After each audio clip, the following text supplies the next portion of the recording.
Listo, les informo entonces que a partir de ahora estamos grabando nuestra sesión correspondiente a nuestra clase 2 del día 25 de marzo del 2021 de nuestra clase Teoría Psicológica Paralelo 4. Tenemos que revisar algunas cosas y después vamos a ir al trabajo, dado que hoy día tenemos actividad asincrónica, ¿ya?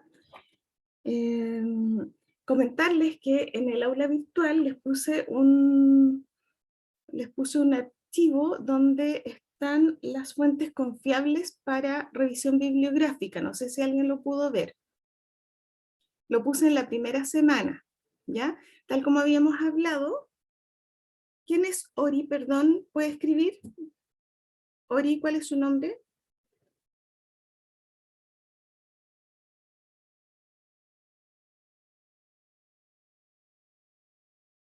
Orieta, apellido.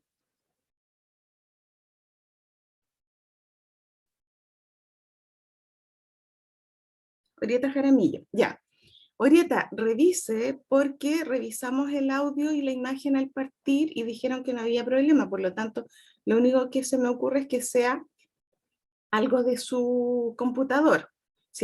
No sé si está en computador o en celular, por lo tanto, lo que tiene que ver, dado que dice que no entiende muy bien cómo funciona, fíjese en el icono del sonido, que es un parlante, y ve ahí en cuánto lo tiene.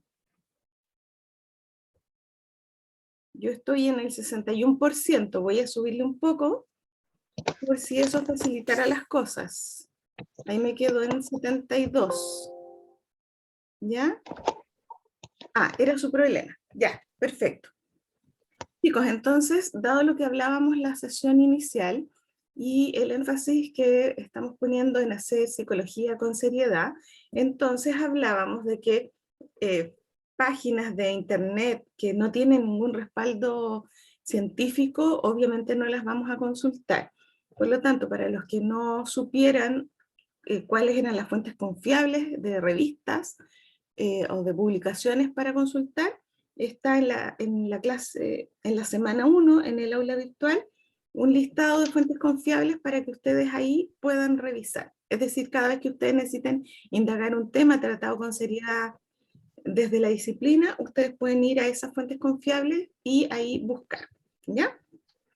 Junto con los textos que yo les voy proponiendo y los que están en el programa, ¿ya?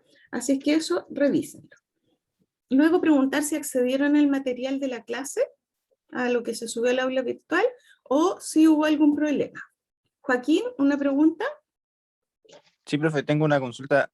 ¿Cómo le fue con los textos que dijo la semana pasada que se iba a conseguir con la biblioteca, si es que no me equivoco?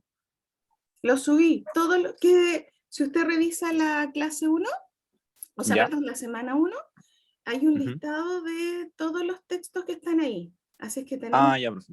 tenemos Dávidos, tenemos Morris y Maisto, tenemos Papalia, subí el Papalia de bachillerato. Ujú. Hay tres versiones, tres tipos de Papalia, por así decirlo. Hay un Papalia de Ya. psicología, hay un Papalia de desarrollo y hay un Papalia de bachillerato, que es un libro más pequeño, de 466 páginas más o menos, donde usted encuentra más o menos los temas iniciales y después se da los procesos psicológicos. Pero Ya, y eso está... la parte inicial sirve para el inicio de la comprensión de la disciplina, y eso está en el aula virtual, ¿ya? Ya, De hecho, para el trabajo que vamos a hacer hoy día, que es asincrónico, yo ni siquiera voy a requerir subirles los textos de Morris, porque ya está el libro completo en el aula virtual. Por lo tanto, ustedes buscan ahí, en ese texto en particular, y también pueden sacar información de Papalia y de Davidoff para la actividad de hoy, ¿ya? Así es que tenemos suficiente texto inicial grande que toca hartos temas para que ustedes puedan consultar ahí todo lo que requieren. Y como siempre, como yo había dicho, en la medida que vaya yo dándoles material de profundización, ese sí que se los voy a subir yo porque son papers sacados de esta revista, la mayoría. Hay algunos que no los puedo identificar porque simplemente los lanzan a la web así, sin ninguna fecha, ningún, sin ninguna propiedad intelectual muy clara. Entonces, lo que está disponible yo se los voy subiendo, ¿ya? Clase a clase. Eso. Y también preguntar si ya tienen armados los grupos de trabajo, porque si no es así, recuerden que ya la próxima semana nosotros partimos con el primer práctico evaluado. El primer práctico evaluado va a ser en grupo. Esa nota es parte de la nota 3 que va al sistema. Tenemos 3 grandes notas. Por lo tanto, deben ya a esas alturas estar con los grupos más que formados para que nadie se quede fuera. ¿Ya? La Javiera pregunta, profe, ¿en la segunda semana no había tarea cargada?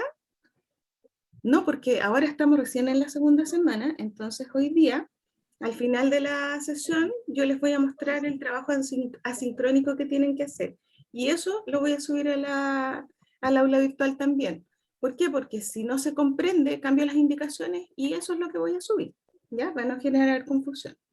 Acuérdense que yo voy subiendo en la medida que hablo con ustedes, lo que trabajamos es lo que subo, para no generar confusión. ¿Y grupos de cuánto? Habíamos dicho que eran unos grupos de 6 personas más o menos, recuerdo, 5 o 6. No choclón, porque en ese sentido se diluye mucho la responsabilidad, que permita trabajar, ¿ya? Por lo tanto, dado que yo también les planteé que ustedes estuvieran conectados internamente, que tuvieran su grupo de WhatsApp o que tuvieran su correo de curso, eso es importante para que ustedes estén relacionándose y organizándose y coordinándose. Bien. Así es que tengan en cuenta eso y tal como dice la Francesca Riz, supongo que está bien pronunciado el apellido, son grupos de 5 a 6. Ya, así que ustedes después me notifican solamente con quién van a trabajar. Y voy a disponer un espacio en el aula virtual, de la misma manera como hicimos con la actividad anterior, para la actividad de hoy día y también para el momento en que tengan que ya subir el práctico 1 terminado, que eso va a ser de esta semana a la otra. ¿Ya? Nadia no tuvo problema para ingresar a los libros. Esa es la... Ya, fantástico. Sí, está todo bastante llano, está todo bastante accesible, ¿ya? Así que me alegro, Nadia, y vayan consultando, porque ahí se van a dar cuenta también lo que yo les decía, las similitudes entre un texto y otro. Tocan más o menos los mismos temas, podrán tener diferencias sutiles, pero si miramos lo que hablan cada uno de los autores, dicen básicamente lo mismo, ¿ya? Y además tenemos los contenidos de la clase que yo los voy a priorizar porque si tenemos que hacer clasificaciones y yo muestro 3 y el texto muestra 4, no nos vamos a entender. Entonces, para ese tema de clasificaciones de determinados conceptos, se guían por lo que yo trabajo con ustedes, asumiendo que hay pequeñas diferencias entre un texto y otro que no son relevantes. ¿Ya? Eso. Estamos en condiciones entonces de iniciar nuestro trabajo de hoy. Hoy día vamos a ver 2 temas, que son epistemologías y paradigmas, y después de eso vamos a hacer el trabajo asincrónico que va a ser de métodos de investigación en psicología. ¿Ya? Entonces, para partir, vamos a buscar la presentación respectiva. Ah, pero chicos, se me olvidaba. Antes de eso vamos a revisar la actividad que hicieron respecto a los campos de la psicología. Impresión general, por favor, del trabajo de los campos de la psicología. ¿Quién puede señalar algo? Que hay muchos que no conocen. ¿Se encontraron con más campos emergentes o con más campos tradicionales?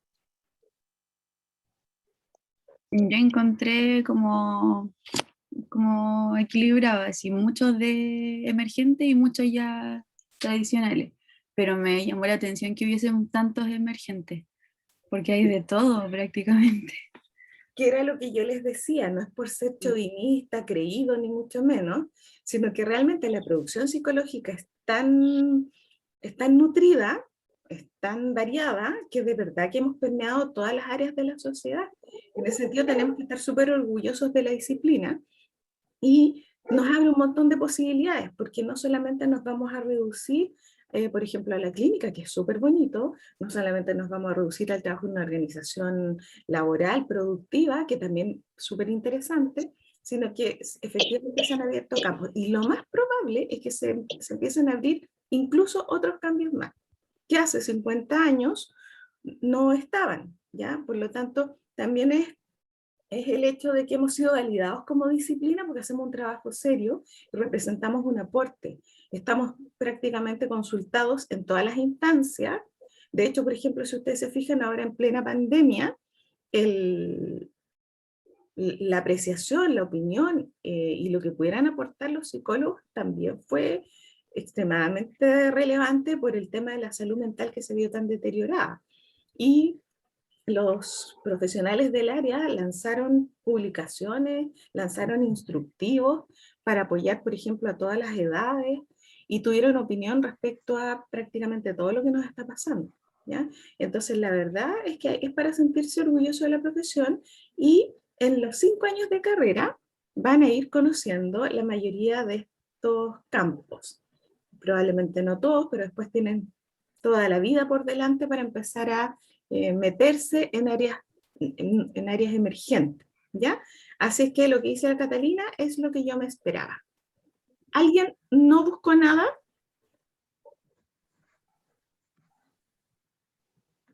¿Nadie?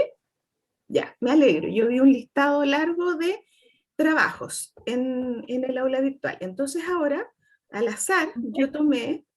Profe, yo lo hice en el cuaderno y no lo subí. ¿Y qué? ¿No lo supo subir? No, yo tampoco, profe, no lo supe subir. Ya, hay una persona que me lo mandó al correo y yo lo tengo en fotografía porque escribió a mano alzada. Así que súper bien. Y cuando tengan ese problema, mándenmelo a mi correo, porque el aprendizaje de la plataforma es algo que toma un poquito de tiempo, ¿ya? Así que no se preocupen. Profe, yo se lo mandé a la plataforma. Sí, pues en la plataforma, no sé quién me está hablando, bueno, los tengo a la vista en este minuto. Cataña Roído. Ya, veamos cuál voy a mostrar aquí. Yo tomé al azar y tenemos este trabajo. ¿Y se lo envió entonces? Profe, ¿se lo enviamos al correo entonces? Sí, si no lo pudieron enviar, mándenlo al correo y ahí yo le doy un vistazo. Pero para muestra un botón, vamos a ver 2 ahora, que yo rescaté al azar de la plataforma. Aquí hay un trabajo de Giselle Carvajal que nos muestra la psicología fisiológica, al centro de la idea de ramas de la psicología, espero que todos lo estén viendo, y dice psicología fisiológica, psicología clínica, psicología orientadora, psicología escolar, psicología experimental, evolutiva de la personalidad, que es un tema apasionante también, industrial, forense, social, de la mujer, del deporte y ambiental. Así es que imagínense en la cantidad de campos que estamos. A ver, veamos algo que nos llame la atención. Por ejemplo, psicología de la mujer. Dice, es la que busca comprender el mundo emocional y los profundos condicionamientos sociales de los que la mujer ha sido víctima durante generaciones. Ya, perdón el sesgo feminista, pero lo importante es que salgamos de ese papel de víctima, porque yo creo que el posicionamiento de la mujer en la sociedad ha ido cambiando y supongo que esta definición ha estado ampliándose, ¿ya? Porque hay que potenciar la parte también positiva del tremendo aporte que puede hacer la mujer, ¿ya? Me voy a otra. Psicología forense, que es también súper atractiva para mucha gente. Es la que asesora a los jueces y tribunales aportando los informes diagnósticos y pruebas psicológicas de todas las personas implicadas en el proceso penal. Ahí hay una tremenda responsabilidad y hay un campo súper interesante que ustedes van a trabajar con la profesora Alejandra González, ¿ya? Y van a descubrir cuál es efectivamente el trabajo que se hace, porque apoyar en un proceso penal implica una tremenda responsabilidad. Así es que hay que tener formación específica idealmente para eso. ¿Hay alguna que les llame la atención y que quieran leer? ¿De lo que estoy mostrando? ¿No? Ya, voy a leer psicología evolutiva. ¿Por qué? Porque en segundo año lo van a ver. Estudian los cambios que se producen a lo largo de la vida. Efectivamente, estudia todas las etapas de lo que históricamente se ha llamado ciclo vital, ¿ya? Así es que aquí la Giselle nos ha dado un panorama bastante grande de los campos de la psicología. Vamos a mostrar un segundo trabajo, y aquí tomé el de Javiera Cubillos. ¿Dónde estaba? Sí. Javiera Cubillos, Catalina Orrego, Vanessa Díaz, María José Lillo, Joaquín Muñoz. ¿Ya? Esos son los nombres que me aparecen.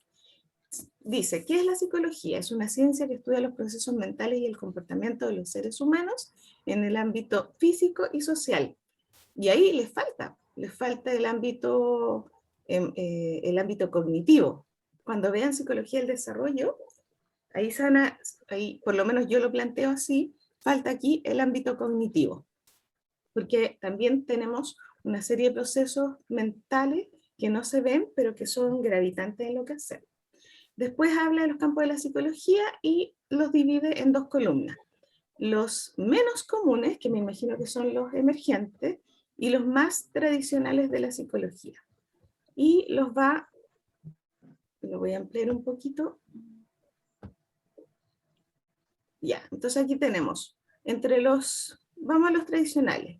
Psicología clínica, que aquí la definen como se interesan en el diagnóstico, causa y tratamiento de los trastornos psicológicos, tal cual. Psicología del desarrollo, que es equivalente a la psicología evolutiva. Psicología social, psicología fisiológica, y faltaría la psicología educacional, que no la veo. Ya, se fueron por esta clasificación: psicología de la personalidad, psicología industrial y organizacional, que es lo mismo que laboral, psicología experimental, porque hay una fuerte ligación con los experimentos, psicología fisiológica, porque hay una fuerte influencia de los procesos biológicos, psicología social, psicología del desarrollo, y les falta, así solo por completar esto, les faltaría psicología educacional, porque tenemos harto que decir en el campo de la educación. Y de los campos menos comunes, les pasó que se centraron solo en 3: forense, deportiva y ambiental. Y si tomamos en cuenta el trabajo anterior, ya ustedes podrían completar esta columna y podrían agregar varias nubecitas, le voy a llamar, podrían agregar varias nubecitas más a estas que aquí encontraron. Vamos con psicología del deporte. Es una ciencia que toma de la psicología, la fisiología y la kinesiología, la sociología y la biomecánica. Su objetivo es el estudio de los factores psicológicos en el rendimiento deportivo. Sí, es en general en la actividad física y en el rendimiento. Por lo tanto, ahí, ahora que somos un país que se supone que ha avanzado mucho en deporte, también tenemos mucho que decir. En psicología ambiental, investigación de los entornos naturales, construidos y sociales, y me imagino yo la mirada del psicólogo frente a cómo se da este proceso de convivencia, cómo cuidar el medio ambiente. No sé, me imagino que entrará en ese tipo de temas. Ya, perfecto. Esa era la idea entonces, agradecida de todo lo que mandaron, el resto está todo en el aula virtual. Así es que esa es la idea, que este trabajo podamos mostrar algunos de ellos y que este trabajo les sirva para ir haciéndose un esquema de lo vasta que es nuestra disciplina. Con los con los métodos de investigación vamos a hacer lo mismo más rato.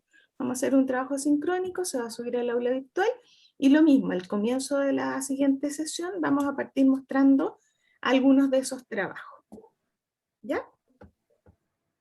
Si alguien no lo hizo y no lo ha declarado en este momento, hágalo, porque es un conocimiento básico, y además de aquí vamos a hacer preguntas para el certamen, ¿ya? Para que ustedes identifiquen a lo menos la tarea central de cada una de las ramas o campos de la psicología, ¿ya? De manera que ustedes sepan distinguir cuál es el foco específico dentro del gran tema de la psicología, cuál es el foco específico en cada una de esas áreas tradicionales y emergentes. Recordar que la psicología nació básicamente asociada a 4 grandes líneas de trabajo, que fueron la clínica, la educación, la organización laboral y el mundo social comunitario. Y luego de eso se fueron sumando una serie de otras ramas específicas. Ya, dicho eso, no sé si hay alguna duda.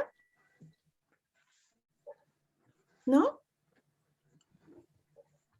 Ya. Hoy día lo que nos convoca son unos temas más bien de la índole de lo filosófico, ¿ya? Y como nosotros tenemos una fuerte ligación con la filosofía, entonces lo más probable es que se comprenda por qué hacemos este paseo por distintas fuentes epistemológicas y por el concepto de paradigma que no es tan filosófico, es más bien científico, ¿ya? Entonces, lo que vamos a hacer hoy día es tratar de abrir la mente a distintas miradas, ¿ya? Por lo tanto, esta foto que ustedes tienen aquí no es casual. ¿Qué ven ustedes en esta foto?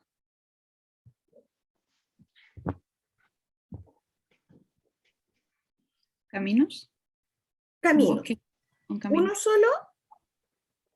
4. Distintas posibilidades, pero Distintos caminos, distintas posibilidades. Justamente, porque lo que vamos a hacer hoy día es comprender cómo podemos tener más de una fuente, podemos tener en realidad varias fuentes epistemológicas, y vamos a entender el concepto de epistemología. Y eso nos va a ayudar a la comprensión de los temas de la psicología, ¿ya? De las distintas fuentes yo voy a elegir algunas, ¿ya? Entonces vamos a partir. Lo primero es saber respecto al concepto de epistemología, para los que no lo manejen. Y esto está brevemente tomado de un texto de Hardy, de Historia de la Psicología, que lo que nos plantea es algo parecido a lo que planteamos en la primera sesión, y es que los filósofos en la Grecia antigua se hacían múltiples preguntas. Si ustedes recuerdan, una de las primeras cosas que yo dije es que la pregunta por el ser humano, y en particular por qué las personas hacen lo que hacen, ya se registraba en los filósofos griegos. Ahora vamos a cambiar la pregunta. Ya no es cuál es la naturaleza humana y por qué la gente hace lo que hace, sino que la pregunta específica es cómo es que estas personas acceden al conocimiento. ¿Cuál es el proceso para generar ese conocimiento? Y a eso se le llama epistemología. La raíz viene del griego episteme, que es conocimiento. Entonces, fíjense la tremenda proyección que tuvieron estos filósofos. Primero preguntarse lo general y luego hacerse esta pregunta fantástica de aquello que conocemos. ¿Cómo es que lo llegamos a conocer? Que quizás son preguntas que uno no se hace, uno simplemente conoce. Pero aquí la pregunta es profunda y lo que vamos a tratar de revisar es cómo es que llegamos efectivamente a ese conocimiento. Y entonces se nos aparece la epistemología como una rama de la filosofía que se encarga de aquellos problemas que rodean la producción del conocimiento. Es decir, todo lo que tiene que ver con cuál es la naturaleza de la ciencia, cómo es que llegamos a producir el conocimiento. En definitiva, ¿qué es el conocimiento? ¿Cómo se gesta? Eso es la epistemología. Entonces, epistemología en el fondo es sinónimo de temas relacionados con cómo conocer. Y la respuesta que da la disciplina es que para acercarse al conocimiento no hay un acuerdo único, no hay una sola forma. Y eso significa que el conocimiento se puede abordar desde distintas posturas. Por lo tanto, si no hay una única forma de conocer, es muy importante que nosotros como psicólogos, que vamos a querer entender los fenómenos psicológicos, usemos o tomemos a préstamo o consideremos cuáles son estas diversas posturas que nos pueden ayudar a la comprensión de nuestro objeto de estudio. ¿Ya? Entonces eso es lo que vamos a hacer hoy día. De un número un poco más grande de epistemologías, dado que hay diversas posturas, vamos a tomar algunas que me parecen relevantes para lo que nosotros hacemos. Ya. Entonces, varias posturas, varias epistemologías, varias formas de conocer. Vamos con la primera. La primera, los títulos están abajo. La primera, sin lugar a dudas, tenemos que pasearnos por el racionalismo. ¿Por qué? Porque ya desde los filósofos griegos, que son los que están mencionados acá, y luego otros creadores posteriores, ya desde esa época se hizo hincapié en la característica de seres racionales.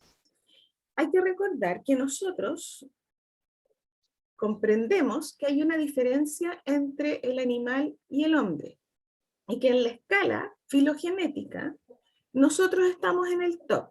Aunque suene un poco presuntuoso, en estricto rigor, nosotros somos de toda esta escala los seres superiores hasta el momento.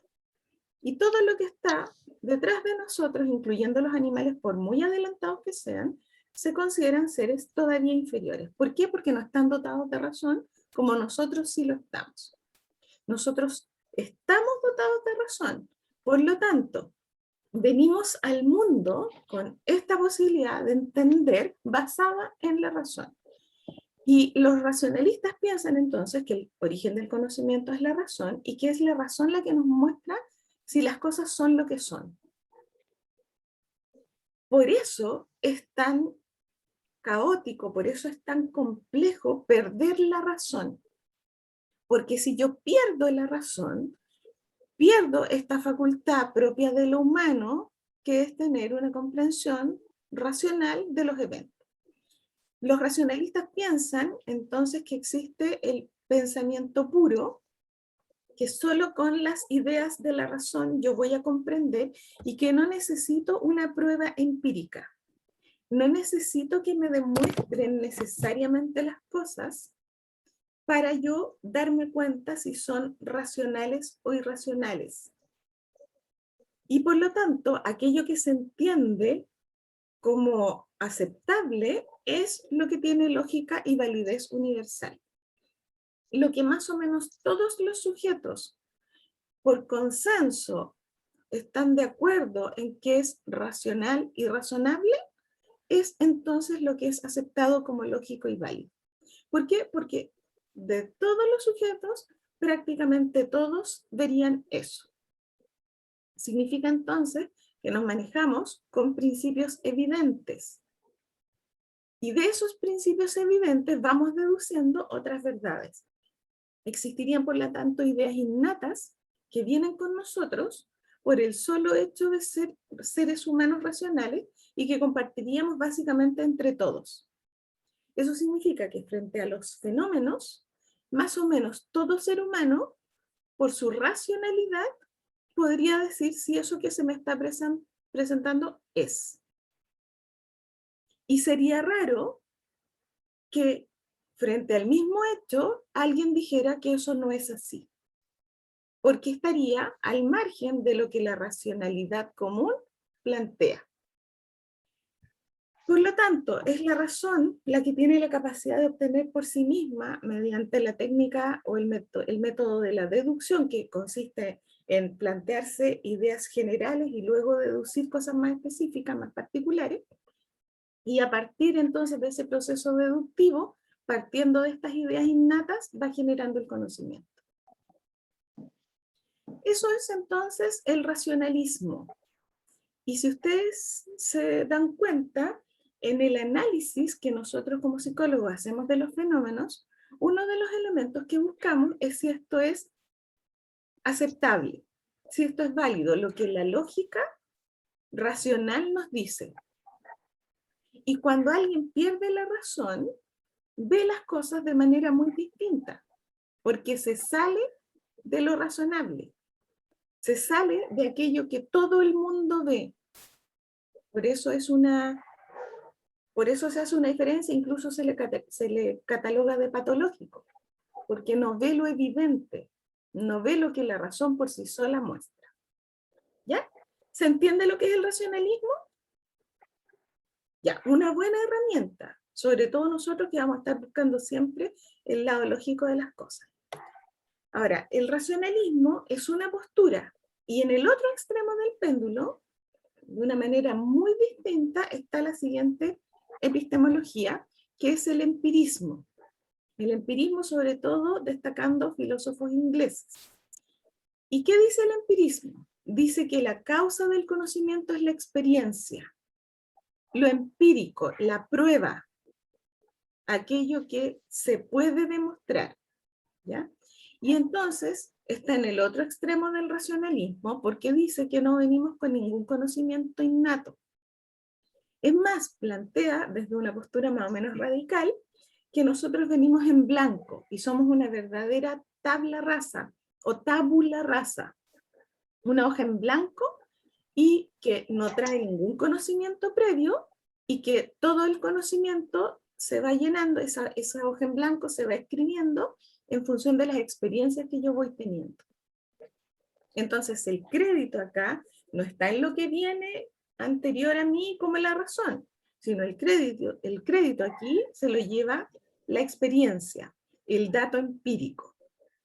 No sé si ustedes recuerdan, pero cuando hablamos del objeto de estudio, dijimos que no podíamos mantenernos en el primer objeto, que era el alma, porque usábamos el método especulativo de la filosofía.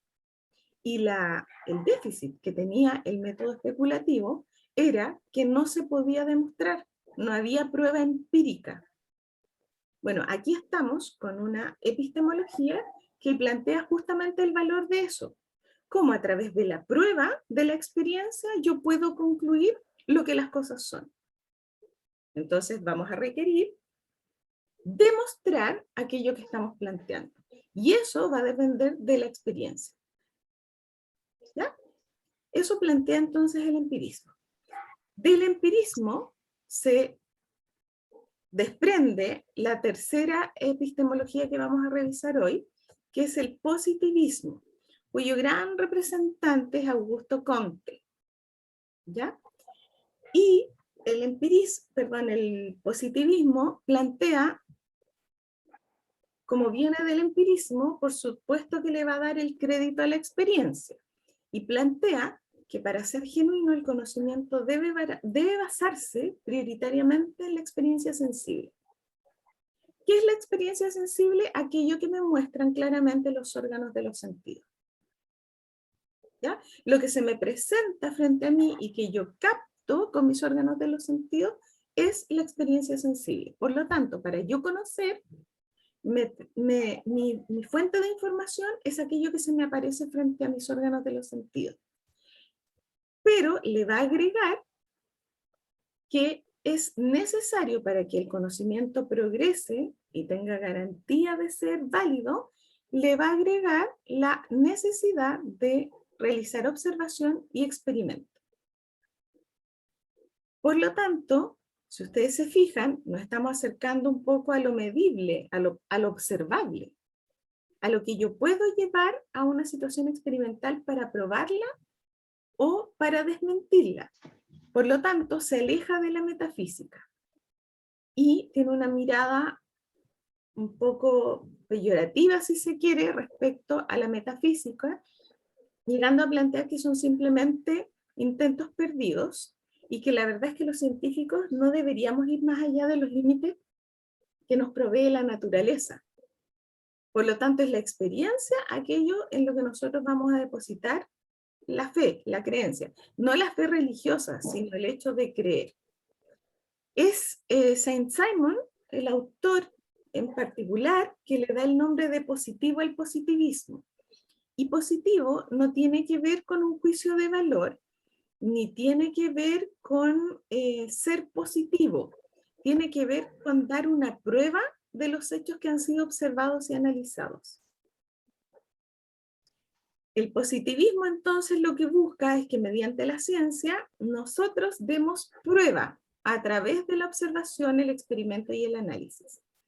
Y aquellos hechos que pasan la prueba de la observación, del experimento y del análisis, entonces son los hechos demostrables. ¿Por qué? Porque yo puedo demostrar, a partir de la observación, el experimento y el análisis, yo puedo demostrar las cosas que sí son. Pero no puedo demostrar las cosas que no son porque simplemente no existen. ¿Ya? A eso se le llama positivo. Positivo es mostrar lo que en realidad es. Y de eso yo tengo evidencia. Yo no tengo evidencia de aquello que no es.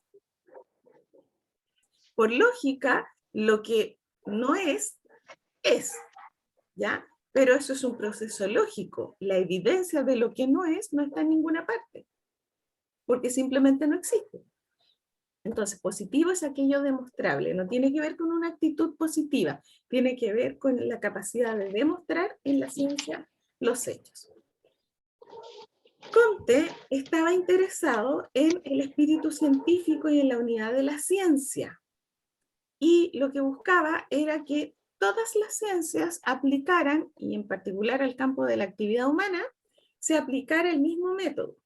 Por lo tanto, la idea entonces es proponer una reforma de la forma como se está desarrollando la ciencia.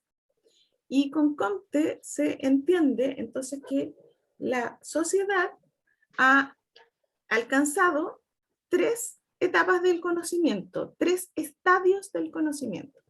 Un primer estadio sería el estadio teológico, donde hay una mirada un poco mágica y los fenómenos del universo se explican, por ejemplo, por las deidades, por los dioses. Entonces, el trueno es producto del enojo de Zeus, ¿ya?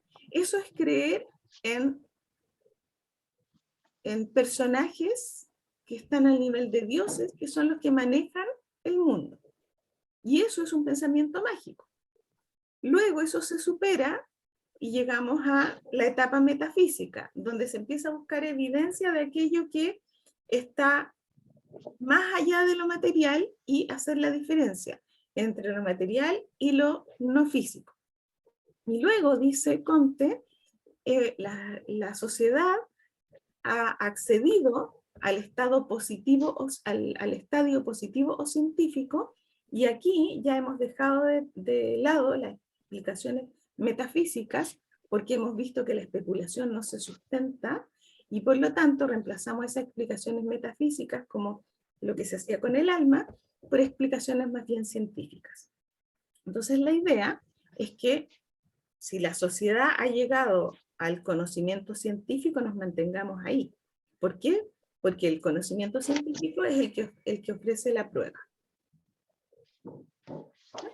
Eso nos plantea Comte, que tiene una tremenda influencia en nuestra disciplina, porque nosotros vamos a tratar de buscar evidencia de lo observable y lo comprobable. El positivismo, que se deriva, como yo he planteado, del empirismo, también avanza y se transforma para algunos pensadores en un positivismo lógico. Esto ocurre sobre todo con lo que se llama el Círculo de Viena, que son una serie de autores europeos.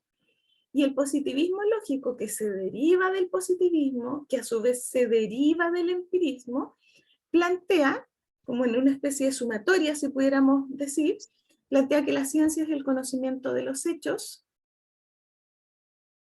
de los sucesos observables y medibles, que es lo mismo que plantea el positivismo, pero le agrega lo siguiente: una proposición solo tiene sentido si se apoya en un modo efectivo de verificación, que es la lógica. Por lo tanto, tenemos desde los empiristas la creencia en la experiencia. Desde el positivismo lógico le sumamos a la experiencia la idea de que la experiencia sea observable y medible. Y desde el positivismo lógico le sumamos la idea de que además todo eso pase la prueba de la verificación lógica. Por lo tanto, aquello que es demostrable, que se puede observar, que se puede verificar y que además pasa la prueba de la lógica, es lo que buscan los positivistas lógicos en la ciencia. Eso significa entonces una especie de empirismo total, un superempirismo, por así decirlo, con los recursos de la lógica, con una alta valoración del proceder científico y también total rechazo a la metafísica, como ocurría tanto con el positivismo como con el empirismo. La idea entonces es dejar de lado, para los positivistas lógicos, dejar de lado todas las apreciaciones o especulaciones metafísicas a las que consideran lisa y llanamente pseudo proposiciones, es decir, que no tienen sentido ni significado y les resta validez. El positivismo lógico también es fuertemente influyente en nuestra formación, al menos en la mía así lo fue, y por lo tanto se cree solo aquello que es demostrable. Y solo aquello que es demostrable y que pasa a la prueba de la lógica está dentro de los conocimientos de la psicología. Y eso hace que, por la influencia del positivismo lógico, nosotros tengamos una mirada en las ciencias sociales donde se propende al uso de metodologías cuantitativas. Es decir, si tuviéramos que sumar y restar, además de esta declaración de principios de que hay que centrarse en aquello que sea verificable y que resista la prueba de la lógica, si buscamos un producto de esta influencia, está claramente dada por la metodología cuantitativa en las ciencias sociales, y en particular en la psicología. ¿Por qué? Porque pensando en que todo tiene que ser demostrable, entonces se desarrollan metodologías no solo cualitativas que están dentro de la psicología, sino que además se nos pide medir, llevar a cifras los hallazgos, porque la gente le cree a las cifras y le cree a las estadísticas. La estadística se deriva de la matemática. La matemática es un conocimiento exacto. Por lo tanto, poder trabajar en psicología con procedimientos cuantitativos sería también una garantía de que lo que nosotros decimos es creíble. Por eso nosotros usamos estadística, porque lo que decimos con palabras lo podemos llevar a números. Y cuando mostramos la evidencia de los números hablan por sí solos. Entonces, poder tomar a préstamo metodologías cuantitativas y utilizarlas también en psicología, junto con la metodología cualitativa, representa un tremendo aporte porque nos posiciona más cerca aún de las ciencias que tienen reconocimiento.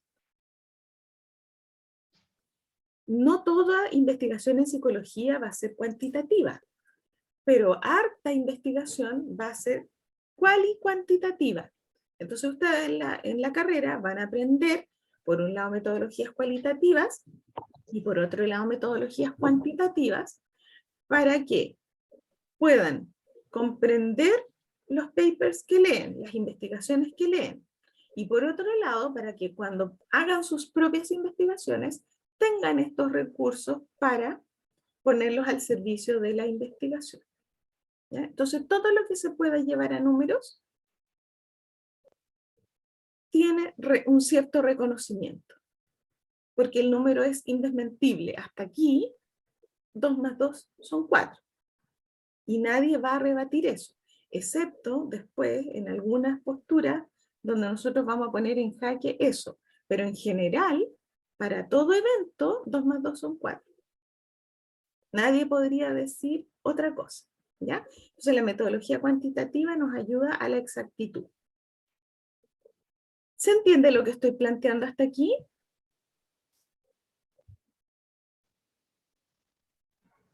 Sí, sí, profe. Ya, recuerden que estamos viendo distintas miradas, por lo tanto, para ciertos fenómenos de la psicología yo voy a aprovechar el uso de la razón. Para ciertos otros fenómenos de la psicología puedo valerme de esta mirada más bien positivista y positivista lógica y empírica. Son alternativas posibles para enfrentar el tema de estudio. Pero ahora vamos a ver algo totalmente distinto. ¿Ya? La siguiente epistemología no tiene que ver con los números, no tiene que ver con la prueba empírica, no tiene que ver con la racionalidad. Y esta nueva epistemología que les estoy planteando se conoce como fenomenología, cuyo principal representante es este señor, Husserl. Y lo que plantea la fenomenología es, dentro del estudio de la conciencia, que nosotros ya sabemos lo que es, recuerden que la conciencia es aquello de lo que nosotros podemos dar cuenta, Bueno, la idea es acceder al contenido de la conciencia. Y para acceder a los contenidos de la conciencia, la idea es que se plantea un método filosófico que no lo vamos a escudriñar con demasiado detalle, pero que implica poner entre paréntesis todo lo que rodea al fenómeno bajo estudio y ponerme yo como observador, como estudioso, también entre paréntesis. ¿Qué significa eso? Significa que nosotros traemos ya algunas teorizaciones, ¿ya? Nosotros desde la psicología ya sabemos algunas cosas. Y esas teorías que tenemos dentro nuestro, con las que miramos los fenómenos, están, pero de alguna manera influyen en la mirada que yo tengo sobre los fenómenos. Si yo sé que las teorías dicen tal cosa, probablemente eso es lo que voy a ver cuando mire los fenómenos bajo estudio. Entonces, lo que propone la fenomenología es que estos conocimientos, estas ideas que yo traigo, yo las ponga temporalmente entre paréntesis. ¿Para qué? Para desarrollar una mirada, por así decirlo, más neutra y más pura del fenómeno bajo estudio. ¿Cómo se hace eso? Se hace a través de lo que se llama reducción fenomenológica, pero que básicamente es suspender temporalmente las teorizaciones que yo traigo previamente. Con esto, yo recién podría acceder, según los fenomenólogos, a la conciencia pura, efectivamente a lo que tengo frente a mí. ¿Ya? Pensemos que yo frente a mí tengo una situación, un hecho, tengo una persona. ¿Ya? Eso que yo estoy estudiando, la idea es poder estudiarlo de la manera más pura. Y lo que plantean entonces es que cuando yo accedo a la conciencia pura y dejo de lado las teorizaciones, entonces yo recién llego al sentido. ¿Hay alguien que está moviendo objetos? Apague el micrófono, por favor. Cuando yo hago eso, yo llego a la esencia última de los fenómenos. ¿Ya? Y entonces me contacto ya no solo a nivel teórico, sino que a nivel de la vivencia del fenómeno. Se me presenta el fenómeno que tengo delante, la persona, el hecho, la situación se me presenta de manera pura, sin ninguna condicionante. ¿Por qué? Porque yo todo lo que traía como marco de referencia simplemente lo pongo entre paréntesis, lo dejo suspendido. ¿Para qué? Para ver qué es lo que me muestra el hecho, la situación, la persona que tengo delante, qué es lo que me muestra. ¿Se entiende lo que digo? Esto es más o menos complicado, así es que hay que darle una vuelta. A diferencia del empirismo que planteaba la prueba de la experiencia, lo que mis órganos de los sentidos ven, acá lo que nos están diciendo es, pregúntese por el hecho psicológico que tiene al frente, pregúntese por el sujeto que tiene al frente, pero trate de captarlo en su esencia. Y cuando lo capta en su esencia, usted se va a dar cuenta entonces que el conocimiento respecto a ese sujeto, a ese hecho, tiene que ver con la vivencia que usted tiene, más que con la teorización. Y esto lo plantean los fenomenólogos porque un poco están en pugna con los científicos más bien empíricos, que dicen que la ciencia se ha puesto demasiado empírica y ha dejado de lado la filosofía. Y que para conocer un fenómeno no solamente necesitamos la prueba de la experiencia, sino que básicamente también necesitamos esta fundamentación filosófica que tiene que ver con aquello que no es demostrable. Entonces la idea es que la psicología o la ciencia no tenga una mirada tan reducida a lo empírico y que se abra a estas otras dimensiones que también tienen que ver con el proceso de conocimiento. Entonces, los empiristas creen que el camino para conocer es la experiencia, los fenomenólogos creen que el camino para conocer es llegar a rescatar la vivencia frente a ese hecho fenomenológico. Ya, esto que parece un poco abstracto, me imagino para ustedes, lo vamos a llevar a ejemplo. Ya, vamos a dar algunos ejemplos. Necesito que me vayan dando feedback si es que no se entiende, porque esto tiene que quedar clarito. Hablamos de poner en paréntesis todas mis teorizaciones, todas mis ideas previas, para poder contactarme con el fenómeno bajo estudio de la manera más pura y neutra. ¿Ya? Entonces, pensemos en los manuales que nosotros vamos a manejar dentro de la psicología, los manuales de clasificación diagnóstica, y los textos que nos van a hablar sobre la patología. En esos textos, por ejemplo, nos van a mostrar claramente lo que es la locura. Y nos van a hacer un listado, probablemente, de cuáles son las características de una persona loca. Y eso está bien, porque esa es una buena descripción de la locura. Sin embargo, cuando uno conoce a una persona loca, por ejemplo, en el contexto de la consulta o en un hospital, cuando uno toma contacto con esa persona, logra captar la esencia de la locura. No sé si pueden hacer la diferencia. Tener una lista de cotejo de las características de un loco no es suficiente para entender el fenómeno de la locura. Porque tener a una persona loca, enajenada frente a mí, conversando conmigo, interactuando conmigo de alguna manera, o incluso yo observándolo simplemente, me da una mirada de la locura que trasciende, que va más allá de esa descripción de características. Y cuando yo llego a comprender lo que es la locura, más allá del listado de características, y puedo, a partir de mi encuentro con el otro, que sería un encuentro fenomenológico, cuando yo puedo, a partir de ese encuentro con el otro, entonces, comprender lo que es realmente la locura, eso entonces es lo que rescata la fenomenología.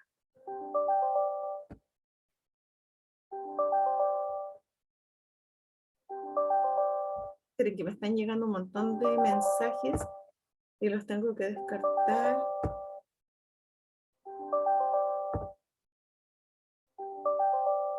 Oh, qué incómodo. Ya, ahí se fueron. ¿Ya? Entonces no sé si se entiende lo que yo planteo. Voy a poner otro ejemplo. Dice Lucas, se debe porque hay locuras racionales e irracionales como comportamientos normales y erráticos. La verdad que sería un contrasentido hablar de locura racional, porque locura y racionalidad son antónimos, ¿ya? Y hay una diferencia entre un comportamiento anormal y un comportamiento errático, claro. Para llegar a caracterizar a alguien como anormal, hay que tener muchas condiciones para declarar a alguien loco. De hecho, una persona loca pierde algunos derechos, ¿ya? Por lo tanto, es grave, es fuerte hacer esa distinción. Pero lo que planteo yo es que solo me puedo hacer una idea más completa de la locura si voy más allá de la teoría. Si veo lo que ese ser loco, enajenado, en estricto rigor, me transmite, me muestra. Llevado a otro ejemplo que no tenga que ver con la locura. Supongamos que nosotros estamos estudiando la depresión. Y para estudiar la depresión también va a haber una serie de manuales que nos van a mostrar lo que es una depresión. Y nos van a mostrar, tiene que tener este síntoma, tiene que durar tanto tiempo y tiene que afectar de esta manera. Y sin duda que si nosotros recibimos a una persona que está cursando una depresión, lo más probable es que todo eso se cumpla. Pero el relato la postura, incluso el silencio de la persona cursando una depresión mayor, me da otra idea de lo que es el fenómeno de la depresión. Es como haber escuchado lo que es una depresión y tener a una persona con depresión frente a mí. Lo más probable es que la descripción del manual se haya quedado corta para lo que esa persona frente a mí me transmite. Eso también es fenomenología, porque es la mirada de la persona, es la tristeza vital que me transmite, lo que me da una nueva dimensión probablemente de lo que es estar cursando una depresión, que va más allá de los puros manuales. ¿Orieta? Sí, profe, tenía una consulta, ¿se me escucha, no? Sí se le escucha. Que era que qué pasaba cuando hay ciertos tipos de psicólogos que a lo mejor no tienen como esas sensibilidades porque no todo el mundo tiene la capacidad de percibir cuando alguien está mal, digamos que son un poco como aislados o simplemente no tienen como ese don que alguna gente tiene de notar cuando alguien está mal, pero realmente cuando está mal o sentir como esa aura como pesada en el ambiente cuando una persona está triste o tiene depresión o tiene síntomas depresivos, que eso como que lo vas aprendiendo durante la carrera igual o simplemente esa persona debería de regirse por lo pautado. La verdad es que son habilidades que ya entran en la línea de lo terapéutico que se van a ir aprendiendo y trabajando en la carrera, ¿ya? Mucho tiene que ver con técnica terapéutica en este caso. Ahora, hay una condición básica para ser psicólogo probablemente, que es la empatía. Porque si yo no registro empatía, ¿cómo me voy a condoler de lo que le está pasando al otro? ¿Cómo voy a movilizarme para entrar en una situación de ayuda? Entonces, de hecho, el propio Rogers va a considerar la empatía uno de los rasgos fundamentales del ejercicio terapéutico. Y Rogers es una persona que vamos a revisar en el paradigma humanista, que tiene también una gran influencia. Entonces, es poco probable. Y en ese sentido la persona tendría que trabajar porque a ser empático, aunque ustedes no lo crean, también se aprende. Hay entrenamiento en empatía, ¿ya? No todo está garantizado por aquellos rasgos constitucionales que yo traigo, también se puede aprender, porque en ese caso se pone al servicio del paciente, si es que estamos en una situación clínica, o del consultante, ¿ya? Y sí, efectivamente, mucho de eso ustedes lo van a ir aprendiendo como técnica dentro de la carrera. Si esto es de la línea clínica, va a ser hacia el final de la carrera, van a ir entrenando para justamente poner estas herramientas al servicio de los pacientes. Si no es el ámbito clínico, también necesitamos empatía, por ejemplo, con un niño de colegio que está pasando una situación de bullying, o con un docente que no tiene mejores estrategias para manejar a un curso complejo. ¿Ah? O sea, parte esencial de nuestro trabajo es desarrollar la empatía, ¿ya? Así es que, ahora, usted mencionó cosas como, por ejemplo, aura, ya eso se escapa de la psicología, porque no es demostrable, si usted se fija. ¿Mm?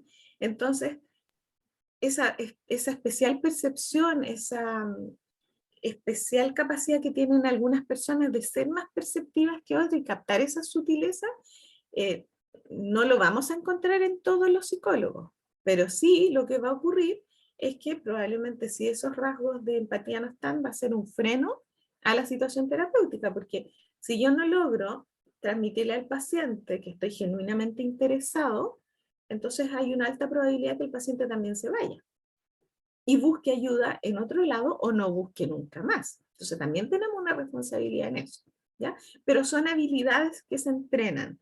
Por lo menos, al tiro Arieta, son habilidades por lo menos que yo debo estudiar en mí, hacer consciente y tratar de trabajar. Orieta de nuevo, ¿sí? ¿Pregunta? Sí, sí, era otra consulta justo con lo que dijo, que tengo muchas dudas de saber usted dijo que cuando uno trata como a las personas, tiene que tener cierta empatía, lo cual encuentro súper bien. Como que encuentro que ningún profesional de la salud podría trabajar sin empatía con la persona que te está tratando, pero a veces siento que hay gente que a lo mejor se puede involucrar mucho, como que la empatía como que tiene límites, está esa empatía donde tú dices como, oh, sí te comprendo, pero no me involucro emocionalmente contigo o quiero como relacionarme como de tal forma en que tú tengas que depender de mí. ¿Cómo hacen los psicólogos para romper o para simplemente no pasar esos límites de la empatía? Como empatía, como casi que terminas como haciendo que la persona dependa de ti como emocionalmente porque relacionan un vínculo demasiado fuerte. Sí, yo me imagino que es una inquietud que comparten más de alguno, es el temor de involucrarse demasiado. Pero la palabra usted misma la mencionó en la solución y es el tema de los límites. Y a poner límites también se aprende en la formación profesional. ¿Por qué? Porque si estamos en una situación, por ejemplo, supongamos una situación terapéutica, yo voy a partir probablemente del convencimiento de que si yo genero dependencia en mi paciente, le doy tan pocas herramientas que cuando sale al mundo real, más allá de la consulta, no tiene cómo resolver las situaciones. Por lo tanto, yo parto del convencimiento que eso sería un error de procedimiento. ¿Ya? Entonces se aprende. No es fácil, pero se aprende con el tiempo y con la experiencia justamente a poner esos límites, a involucrarse en la justa medida para tener una respuesta empática, pero no involucrarse tanto que genere dependencia. Mal trabajo hago si yo genero dependencia en mis pacientes. Mal trabajo hago si yo, por ejemplo, como mamá o como papá, genero dependencia en mis hijos. Porque tiene que ser un sano equilibrio para que pasemos en nuestra historia de vida desde la dependencia a la independencia, a la interdependencia, ¿ya? Porque no siempre vamos a tener al adulto cuidador cerca de nosotros. Y el día de mañana también nos vamos a relacionar con un otro, supongamos, vamos a armar una pareja, y esa pareja también tiene que tener un límite de dependencia y de independencia sano. De lo contrario, va a ser una simbiosis, va a estar así pegado, no voy a poder hacer nada sin el otro. Todo eso se aprende. Y ese temor inicial, que generalmente uno lo vive con mucha fuerza con la atención de los primeros pacientes, uno se da cuenta y recuerda todo lo que le han dicho en la formación de la carrera, y uno se da cuenta que es labor de uno también generar esos límites. No tener miedo a generar esos límites. Y está lo que nosotros también llamamos encuadre, que eso lo van a aprender en cuarto, quinto año. Encuadre, que son los márgenes, las condiciones en las cuales yo voy a desarrollar mi práctica psicológica. No solo en la clínica, también con niños de colegio. A los niños de colegio o a los alumnos de colegio de media, yo tengo que intervenir para generar herramientas, no para que esas personas dependan de mí como psicóloga si es que estoy trabajando, por ejemplo, dentro de un establecimiento educacional. Yo simplemente doy herramientas y una vez que genero las condiciones, esas herramientas las usa el paciente, el cliente, el alumno, el consultante en general. Entonces, todas estas atenciones que son súper legítimas y que todos las hemos tenido en algún momento, o muchos las han tenido en algún momento, todo eso se trabaja con el tiempo. Entonces, mientras más recursos técnicos, mientras más conceptos ustedes manejen, mientras más comprendan el trabajo del psicólogo, más herramientas van a tener justamente para sortear estas situaciones. Cuando yo genero una dependencia, le estoy haciendo un flaco favor a la persona que estoy ayudando, ¿ya? Y por eso la relación de un psicólogo con un paciente, por ejemplo, no es una relación de amistad, porque no podríamos dar la misma ayuda que si fuéramos personas un poco más neutrales, porque estaríamos involucrados de una manera personal con esa persona que nos está consultando, ¿ya? Entonces, todo eso se trabaja y es muy importante problematizar, plantearse este tema como un tema importante dentro de la disciplina, ¿ya? Pero todo eso se trabaja. Ya, yo había puesto, volviendo al tema, gracias Julieta por las preguntas, Yo había puesto el tema entonces, había puesto los ejemplos, el ejemplo de la locura, que no es lo mismo ver un listado de síntomas que tener la vivencia de tener una persona enajenada o loca o que perdió la razón frente a mí. Había puesto el ejemplo también de la depresión. No es lo mismo entender la depresión desde un listado de síntomas que contactarme con la persona que está cursando una depresión en sí, porque esa es la instancia donde yo voy a tener acceso a la conciencia pura y esa es la instancia donde yo voy a tener a nivel de vivencia el conocimiento. ¿Ya? Eso es lo que nos están planteando entonces los fenomenólogos. Y si ustedes se fijan, no sé qué es lo que piensan, pero también es una tremenda contribución. Porque por un lado uso la racionalidad para ver el lado válido del fenómeno bajo estudio. Por otro lado, puedo buscar prueba empírica del fenómeno bajo estudio, pero también yo puedo conocer el fenómeno bajo estudio desde una mirada fenomenológica, donde lo que busco es rescatar la vivencia como fuente de conocimiento. Entonces, ya llevamos varias epistemologías que nos muestran distintas formas de acceder al conocimiento para resolver esta situación por la que nos van a consultar el día de mañana. Sin embargo, si ustedes se fijan, hasta aquí estamos teniendo una mirada más bien individual. Es un individuo que yo conozco y es un individuo que conoce a otro individuo, ¿ya? Y sin embargo, si ustedes no se han percatado, hemos dejado fuera el componente social. Y mal que mal, nosotros somos seres sociables y sociales.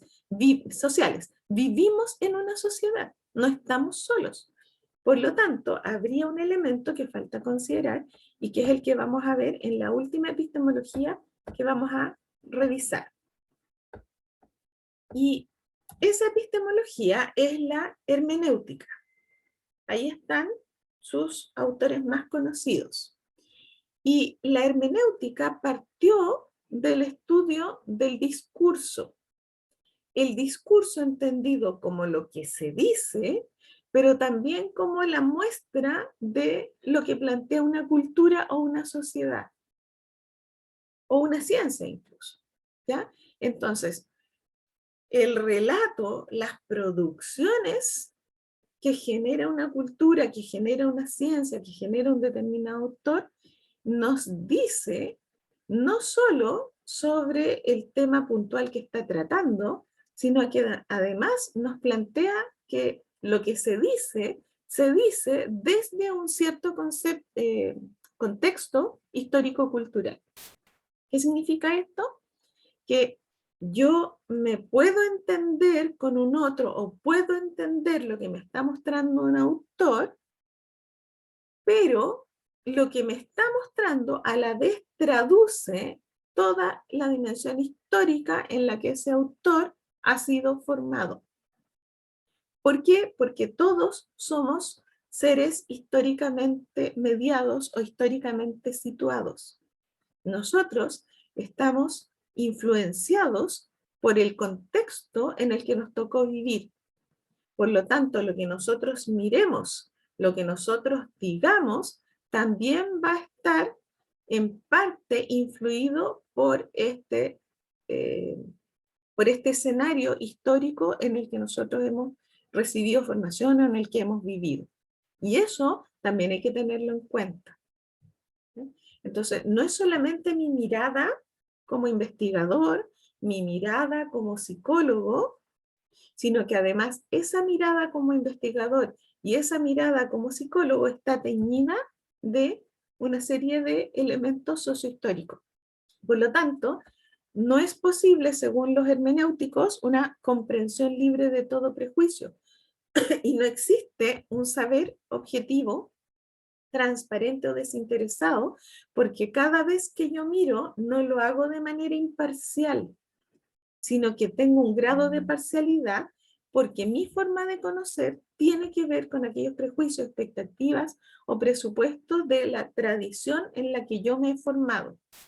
Y por lo tanto, estos elementos del contexto sociocultural en el que yo me he formado y en el que he vivido, también de alguna manera van a estar presentes cuando yo miro los fenómenos bajo estudio.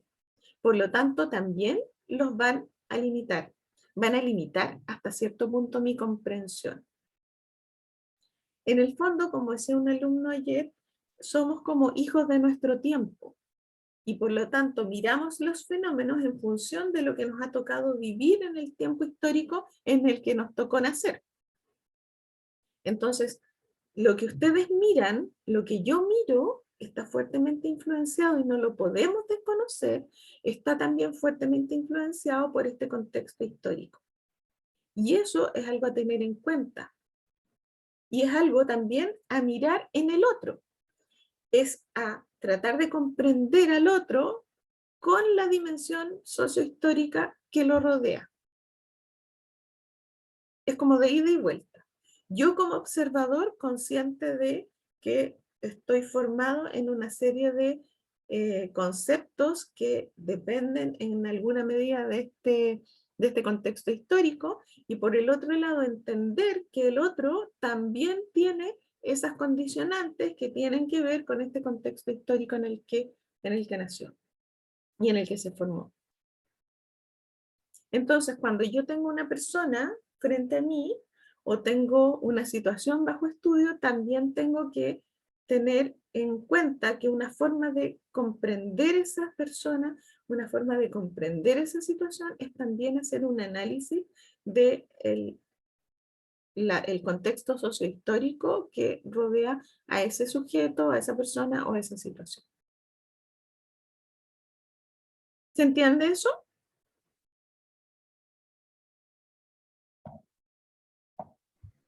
Sí, profe. ¿Sí?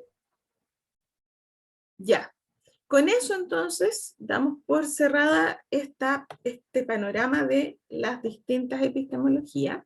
Y en el fondo, si ustedes recuerdan la foto inicial, es más o menos equivalente a esta. Ahora, seríamos nosotros estos psicólogos, que simplemente tenemos frente a nosotros distintas rutas a transitar. Y por lo tanto, la invitación, chicos y chicas, es a mirar estos distintos caminos de aproximación al conocimiento. No pensar que todo está dado por la racionalidad, no pensar que todo está dado por la experiencia, no pensar que todo está dado por la vivencia, y no pensar que todo está dado solamente por el contexto histórico, sino pensar que en mi conocimiento de los fenómenos hay elementos del contexto histórico a considerar, hay elementos de la racionalidad a considerar, hay elementos de lo empírico, de lo demostrable a considerar, y hay también elementos propios de la vivencia a considerar. Todas esas, en su conjunto, van a ser potentes fuentes de información o potentes vías de acceso al conocimiento de aquellos fenómenos que nosotros estemos estudiando. Sea una situación, sea una institución, sea un individuo, sea un paciente, sea un consultante, etcétera, etcétera, etcétera. ¿Ya? El objetivo entonces de esta primera presentación es abrir mentes y no pensar que el conocimiento se origina en una sola parte. Las epistemologías las vamos a considerar una especie de paraguas filosóficos que nos van a proveer distintas miradas, distintas formas de acceso al conocimiento, y ahora las vamos a poner en relación con el segundo tema, que son los paradigmas. ¿Ya? Así es que, si no hay preguntas al respecto, voy a cerrar esta presentación.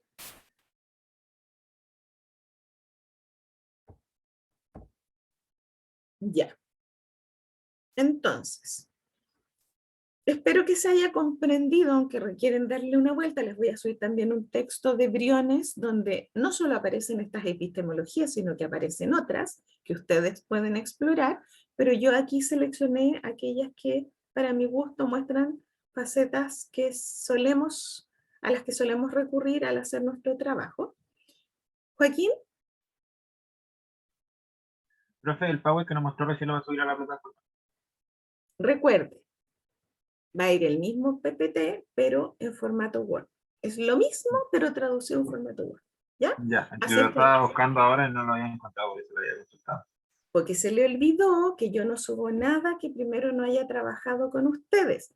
Porque Ya. si algo no se entiende, tengo que cambiarlo. Si algo no lo vemos, lo tengo que sacar. Y entonces Ya, eso profe. voy a ahondar para que se entienda, no porque él esté cargando la mata. Tiene que ver con yo asegurarme que lo que va al aula virtual es comprensible para todos, ¿ya? Y como cada grupo tiene su ritmo particular, podría ser que haya contenidos que no los viéramos. Y eso yo no se los voy a poder preguntar, ¿ya? Entonces, paciencia, porque la dinámica mía es al revés. Lo que hablamos acá va después al aula virtual, ¿ya? Paciencia, Joaquín. Y paciencia. Gracias, profe. Ya. Entonces, espero que haya quedado una idea, un pequeño planteamiento de las epistemologías, formas de acceder al conocimiento. Todas nos dicen algo interesante. Ahora vamos a nuestro segundo tema, que es los paradigmas. Entonces necesito saber si alguien de los presentes tiene alguna noción respecto al concepto de paradigma. ¿Alguien ha visto este tema antes? No es condición sine qua non. Lo más probable es que no lo hayan visto. ¿Ya? Ya, siendo así, entonces partamos de cero. Hoy día vamos a ver entonces lo que es un paradigma y los conceptos más relevantes relacionados con esta idea. Y esta imagen que está aquí no es casual. ¿Ya? Yo en general trato de no poner imágenes casuales, trato de que tengan un sentido. Y si ustedes se fijan aquí, nos está mostrando un planisferio copernicano.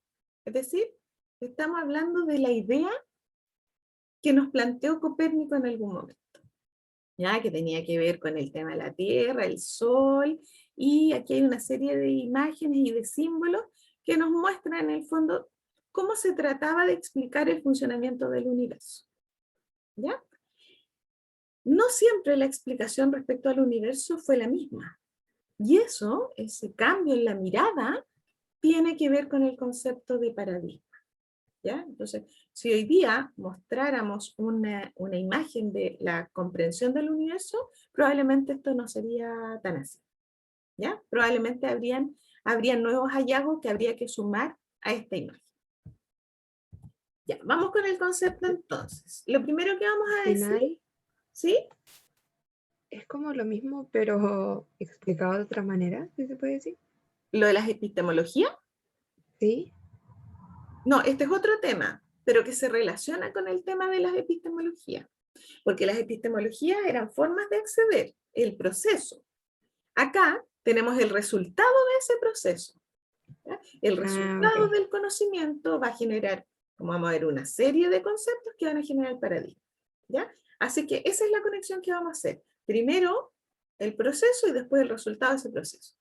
El gran teórico histórico de este concepto es Thomas Kuhn, que por los años 70 generó su famoso libro La estructura de las revoluciones científicas. Porque ese es su concepto, revoluciones científicas, y cómo se relacionan, que tienen que ver con el concepto de paradigma. Y Thomas Kuhn lo que plantea es que la práctica científica, lo que nosotros hacemos, se va formando al alero o relacionado con una visión de mundo imperante. ¿Ya? Parecido a lo que estábamos diciendo en la hermenéutica. Hay un contexto en el cual nos formamos y ese contexto tiene una forma de mirar. ¿Ya? Y dice que nosotros, en nuestra formación profesional, de alguna manera somos socializados en esa mirada. Y eso les va a pasar a ustedes y me pasó a mí. En mis 5 años de estudio de psicología, había una forma de mirar. En sus 5 años de psicología, ustedes se van a dar cuenta que más o menos hay una forma de mirar también. Y de alguna manera, entonces nosotros, por el solo hecho de estar haciendo estos estudios, estamos socializados en esa forma de mirar. Eso es lo que constituye un paradigma, acá abajo. La visión de mundo sobre la que existe acuerdo. Y por lo tanto representa un punto de vista colectivo unificado. En buen chileno, los científicos se ponen de acuerdo en una forma de entender las cosas. Y ese punto de vista está compartido. Ese punto de vista compartido es lo que nosotros entendemos como paradigma. Significa entonces que hay un acuerdo sobre ciertos aspectos básicos de nuestra área de investigación. En el caso de un biólogo, por ejemplo, hay ciertos conceptos que manejan y que todos están de acuerdo. En el caso de un químico, hay ciertos conceptos que todos manejan y que están de acuerdo. Esos conceptos en los que todos están de acuerdo son los paradigmas, y cuando eso ocurre, cuando hay acuerdo, hablamos de un periodo de ciencia normal. Normal, ¿ya? La norma, lo que todos hacen, lo que todos plantean, son estos conceptos básicos. Y entonces, además de, perdón, vuelvo atrás, además de esta idea de que hay una visión de mundo sobre la que existe acuerdo, Thomas Kuhn nos entrega una definición de paradigma. Y dice que el paradigma es entonces una estructura conceptual, una red de conceptos, de creencias metodológicas, de teorías entrelazadas, es decir, toda la producción de un área de la ciencia está junta en un gran esquema conceptual y abre el camino de visión de una comunidad científica específica, formando su concepción del mundo o cosmovisión a la vez que la construye como tal. Es decir, el paradigma es la unión de las teorías acumuladas, y esas teorías acumuladas son las que nos muestran hacia dónde vamos a ir. Esto es lo que se hace en física, esto es lo que se hace en química, esto es lo que se hace en fisiología.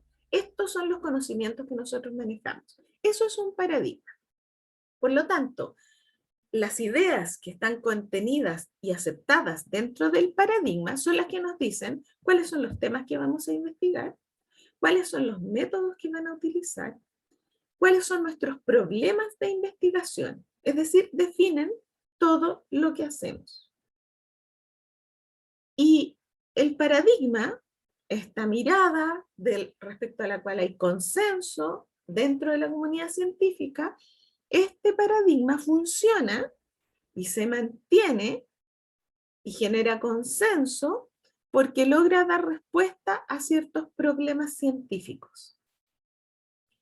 Y antes, esos problemas científicos no podían ser resueltos, no había respuesta.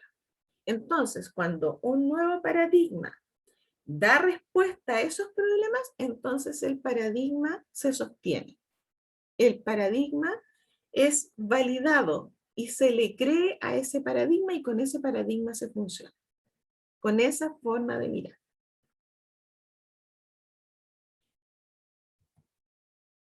Thomas Kuhn dice, sin embargo, que la ciencia es cíclica. La ciencia no está siempre en el mismo lugar. La ciencia es un ciclo de etapas que se repiten. Dentro de ese ciclo de etapas va a haber etapas de estabilidad, donde va a haber consenso respecto al paradigma, y a eso le llama periodos de ciencia normal. Y ahí lo que ocurre es que la investigación simplemente acumula progresivamente conocimiento que lo que hacen es validar y ratificar el paradigma imperante. ¿Ya? Sin embargo, dice Kuhn, esto solamente es una parte, porque en algún momento puede ocurrir que los paradigmas fracasen y que sean reemplazados cuando no son capaces de guiar el conocimiento. Por lo tanto, cuando se está en esa situación, estamos dentro de una revolución científica. Y ese es el gran concepto del libro de Kuhn. La estructura de las revoluciones científicas. ¿Qué es lo que nos está mostrando? Que la ciencia muchas veces llega a acuerdo y ese acuerdo genera un grupo de conceptos y genera un grupo de conocimientos y teorías que forma el paradigma. Pero cuando ese paradigma deja de servir, entonces ese paradigma es reemplazado. Cuando eso ocurre es una especie de terremoto en la ciencia y entonces estamos frente a una revolución científica. El ejemplo más antiguo que plantea Kuhn es, por ejemplo, pensando en un fuerte cambio de paradigma, es la sustitución de la idea o cosmología, forma de ver geocéntrica, histórica de Ptolomeo, es decir, donde todo tiene que ver con la Tierra. Y luego se pasa en algún momento de la historia a el aporte de Copérnico, que era el que veíamos en la figurita, y Copérnico desmiente que todo tenga que ver con la posición de la Tierra y dice que no es así, que en realidad todo tiene que ver con el Sol. Y de hecho plantea que la Tierra gira en torno al Sol y no al revés. Y se pasa entonces de una cosmovisión geocéntrica centrada en la Tierra a una cosmovisión heliocéntrica centrada en la figura del Sol. Y entonces todo remite al Sol. Todo se explica por la presencia del Sol. Ese cambio de pensar de una manera X a pensar de una manera Y o Z, o pasarse de A a Z, representa entonces una de las revoluciones más claras dentro de la historia de la humanidad. Y eso entonces es lo que nos está mostrando Kuhn, que el conocimiento de repente se acumula y se mantiene dentro de una misma, dentro de un mismo paradigma, pero a veces viene una revolución científica que lo que hace es hacer que el paradigma imperante hasta la fecha deje de ser válido y entonces pasamos a un nuevo paradigma. Define, por lo tanto, la revolución científica como aquellos episodios de desarrollo no acumulativo. ¿Por qué no acumulativo? Porque acuérdense que en el periodo de ciencia normal, cuando el paradigma imperante está validado, toda la investigación incrementa y acumula más conocimiento que lo que hace es ratificar el paradigma. Pero cuando ocurre la revolución científica, ese conocimiento ya no se sigue acumulando en torno a esas teorías, sino que se plantean otras, distintas. Por lo tanto, ya no hay acumulación de evidencia del mismo paradigma, sino que el antiguo paradigma es reemplazado, ya sea completamente o en parte por otro. Y esto ocurre cuando se han producido anomalías, que es otro concepto importante. ¿Qué es una anomalía? Una anomalía es, según Kuhn, una situación que el paradigma imperante no puede explicar.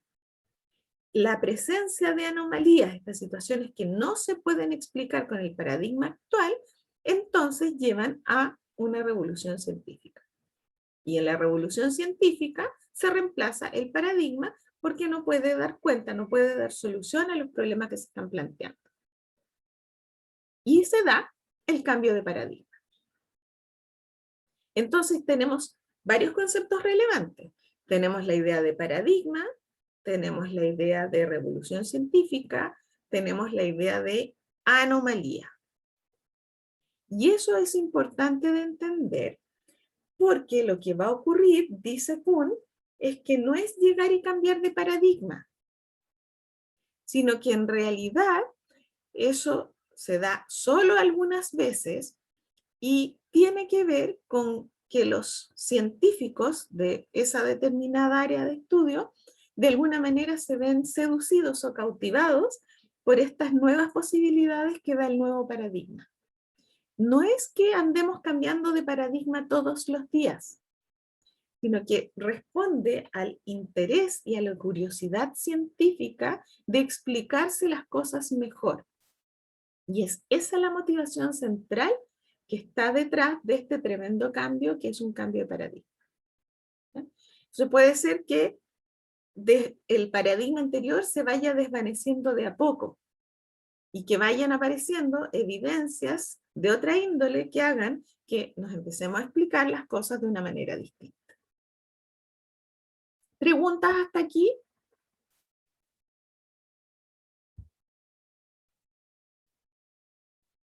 No olvidar 3 conceptos. Paradigma, revolución científica, anomalía.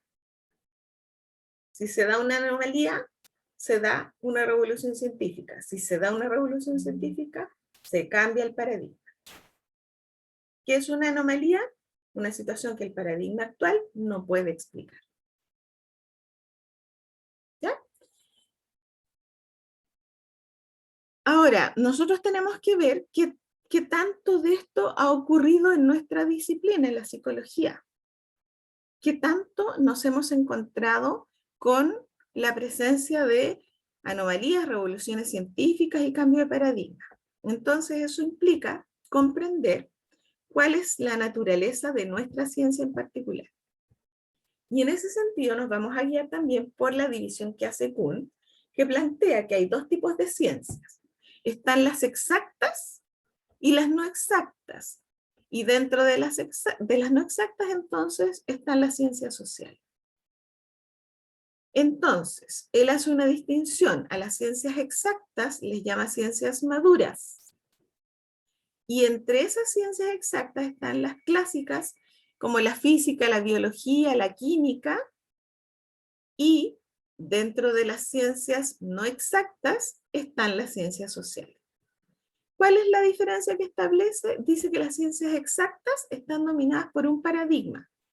Es decir, se ha llegado a la comprensión de un determinado enfoque y de unos determinados métodos de estudio. Y eso se considera válido y no sufre gran cambio. Entonces la física sigue explicando determinadas cosas básicas de una determinada manera, la biología sigue explicando las cosas básicas de una determinada manera, lo mismo la química. Aunque hayan hallazgos nuevos que se suman a lo anterior, las verdades básicas de la biología, de la química, no han sufrido gran modificación, porque son ciencias exactas. Por eso decía yo que hace un rato decía que, por ejemplo, 2 más 2 siguen siendo 4 en cualquier parte. ¿O alguien piensa que 2 más 2 no son 4? Hasta aquí, 2 más 2 siguen siendo 4 para toda la gente. ¿Ya? Entonces eso es una ciencia exacta, una ciencia que en lo medular no ha cambiado sus conceptos, solo los ha incrementado. Sin embargo, las ciencias sociales, entre las que está la psicología, seríamos, según Kuhn, preparadigmáticas. Eso significa que no hemos llegado a un enfoque único. No tenemos una única forma de entender el proceso mental. Y eso significa entonces que no somos igual a la química, no somos igual a la física ni a la biología. Y por lo tanto vamos a tener una serie de teorías que van a estar compitiendo entre sí, pero ninguna podría ser la explicación última de todo el fenómeno mental. Y en ese sentido entonces se plantea que la psicología ha tenido sus propias revoluciones.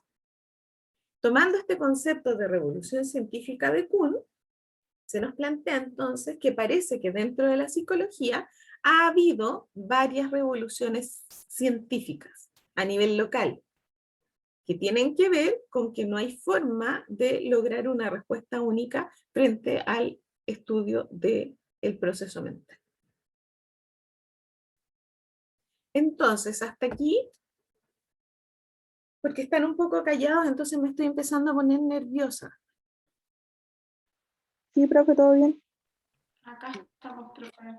El tema es que les quede claro Todo bien, ahora. profe.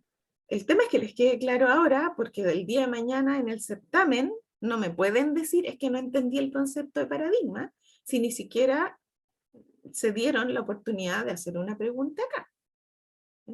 Entonces, hasta aquí estamos revisando a Thomas Kuhn, que es como el icono del concepto del paradigma, y Kuhn nos está mostrando dónde estamos posicionados. Nos está diciendo que nosotros estamos dentro del grupo de las ciencias no exactas y que somos, por lo tanto, preparadigmáticos. Y entonces se está haciendo la asunción de que, como no hemos logrado un paradigma único, lo que ha pasado en la historia de la psicología es que han ido apareciendo distintos paradigmas. Entonces eso es lo que tenemos que entender ahora, y es a qué nos referimos con que ha habido varias revoluciones científicas. Lo que ha ocurrido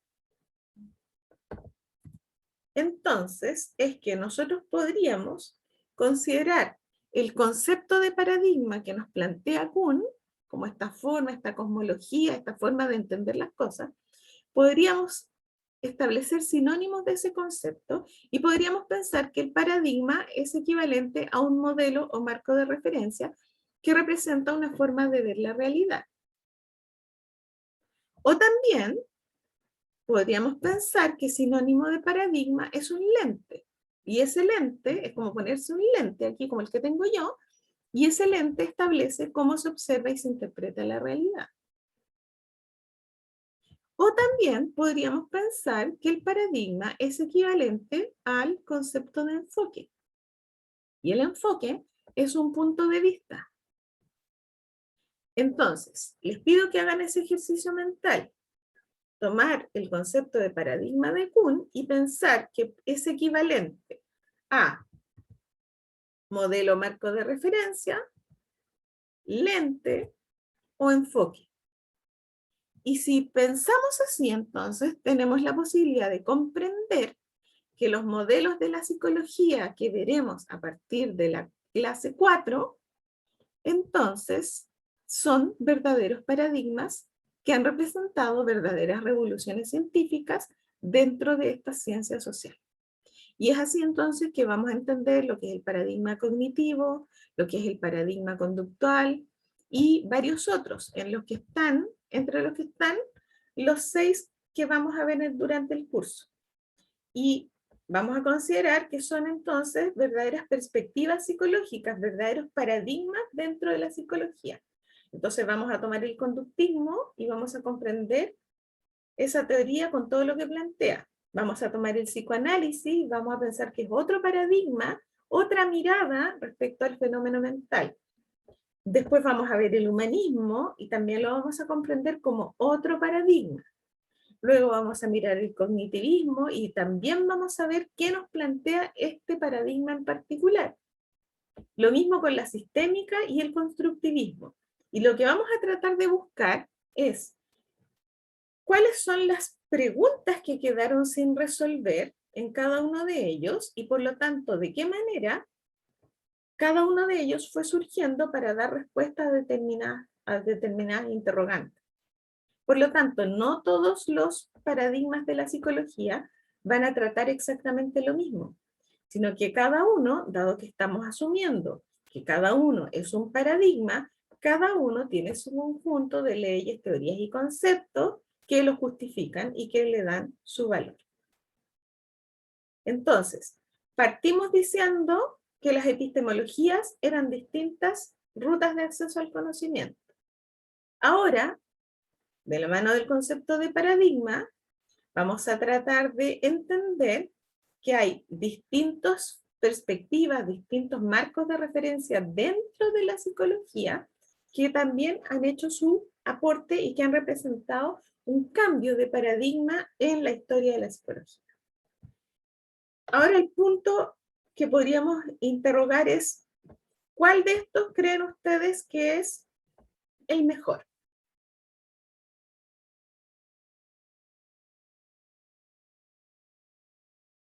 ¿Cuál creen ustedes que es el mejor de todos estos que están aquí? ¿Se podrá dar esa respuesta? El psicoanálisis, quizá. Para usted, por sus conocimientos, por tincada, por sentido común, ¿por qué? No, porque no sé, en verdad. Como que me tinca que podría ser eso. Ya, sería una tincada. Entonces hay que reconocer cómo uno hace su ejercicio mental. Ya, la Constanza, que es súper valiente porque se atrevió a decir lo que a lo mejor nadie dice, dice, yo desde creo la que ninguno es mejor. tincada creo que el psicoanálisis. ¿Quién habla? Yo, profe Giovanni, ¿Y creo qué que dice ninguno es Giovanni? mejor. Que Perdón, ninguno es mejor. ninguno es mejor. También es otra. Entre todos forman la psicología, entonces todos tuvieron su tiempo, su espacio. Ya. Todos Lo fueron que- importantes para, ¿Cómo? todos fueron importantes para crear al final la psicología, por decirlo mejor. Bien lo que están diciendo. Me voy a devolver. Porque lo que ustedes dicen tiene que ver con el concepto de inconmensurabilidad. Larga la palabra. Tiene 5 sílabas, creo. No, tiene 8. Inconmensurabilidad. Y entonces esta es una característica de los paradigmas. Ninguno se puede considerar mejor o peor que el otro. Simplemente, tal como dicen ustedes, todos concurren al éxito de la psicología y todos en su momento han dado cuenta y explicación de cierta parte de los fenómenos bajo estudio. Por lo tanto, lo que vamos a tratar de buscar es el mérito de cada uno y el aporte que representó para el cuerpo de conocimientos que tenemos al día de hoy. Por lo tanto, no se puede juzgar con criterio externo un paradigma. No se puede decir que el paradigma A o el modelo A es mejor que el modelo B. Lo que tenemos que buscar para juzgar un paradigma o un modelo es que sea eficiente, y eso significa que da cuenta de un amplio rango de fenómenos con poquito, a eso se le llama parsimonia, con poquito explicar mucho, eso es eficiencia. Y por otro lado, coherencia interna, que con el mismo paradigma, con los mismos conceptos, con las mismas explicaciones, vamos a explicar procesos o fenómenos semejantes. No necesitamos dos explicaciones. Con una explicación basta. ¿Ya? Porque es internamente coherente, es redondito, todo cuadra, todo calza, no tiene de más ni tiene de menos. ¿Ya? Entonces, imposible juzgar a priori, como decía Giovanni, como decía Catalina, creo, no sé quién es la segunda persona, imposible juzgarlo desde afuera, hay que mirar desde dentro del paradigma y ver qué tanta eficiencia y coherencia interna ha logrado y cuán útil ha sido para nuestra disciplina, ¿ya? Por lo tanto, a partir de eso, a partir de que vamos a revisar los modelos buscando su eficiencia, su poder explicativo, su coherencia interna, entonces la clase 3, no, la clase 4, vamos a empezar nuestro recorrido por cada uno de estos paradigmas buscando justamente cuán coherentes internamente son y cuánta capacidad han tenido para dar respuesta a problemas centrales que tienen que ver con el proceso mental. ¿Ya? Y con eso, entonces, hemos terminado nuestro tema de hoy. Los dos temas, epistemología y paradigma, lo que han buscado es abrir sus mentes para que cuando estudiemos el conductismo podamos ver lo bueno y lo malo que tiene.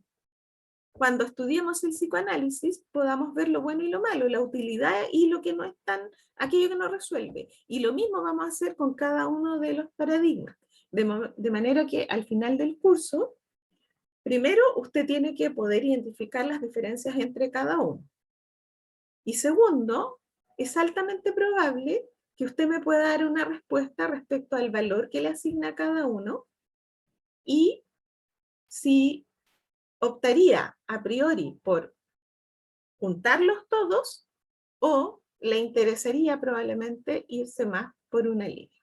Pero eso es algo que usted va a resolver durante los 5 años de formación y luego, después de estos 5 años de formación inicial de pregrado, lo va a resolver más adelante también, cuando usted se vaya especializando. ¿Ya? Pero por lo menos vamos a dejar registro y vamos a mostrar las bondades y las desventajas o limitaciones de cada uno. ¿Ya? ¿Preguntas? Porque vamos a hacer la pausa. No, profe. ¿No? Ya, vamos a hacer la pausa, nos pasamos un poco, pero lo bueno es que dejamos todo redondito y nuestra pausa es de 20 minutos. Profe, Diga. ¿podría explicar eso lo del certamen que dijo? ¿Cuál certamen? Habló al principio habló de un certamen. Certamen 1. Los certámenes no vienen todavía. Digo, ya, No, todavía no hemos hablado de los certámenes, pero sí están agendados y están, usted puede Ah, revisar ya, las fechas ok. en el aula virtual, en el sílabus. Ve el sílabus. ya, ok. Y en el sílabus están las fechas, todavía no tenemos certamen. Lo que tenemos ahora es trabajo asincrónico, en un ratito más después de la pausa, que se hace en grupos, y luego para la próxima clase lo que vamos a tener es el práctico 1 evaluado. que no es un certamen, es una actividad de aplicación que lleva evaluación y que también se hace en grupo. Por eso necesitan conformar los grupos. Usted necesita estar ingresado a uno de los grupos que se ha formado para trabajar con sus compañeros. ¿Ya? Y respecto al Gracias. certamen, yo les voy a ir avisando con tiempo cuándo es. Pero la fecha ya está en el sitio. Ya, chicos, entonces son las 10:17, vamos a asumir que son las 10:20, vamos a volver a las 10:40. ¿Ya? Para que tengan un buen rato para descansar, ¿ya? Voy a dejar pausada la grabación y... Perfecto. Reanudamos entonces nuestra actividad y volvemos a la grabación. Y antes de pasar a la actividad asincrónica, quisiera saber personas que se hayan incorporado después de que tomamos la foto para el registro de la asistencia. Yo, profe, yo uní Sí. después. Giovanni. Ya. Giovanni. ¿Quién más?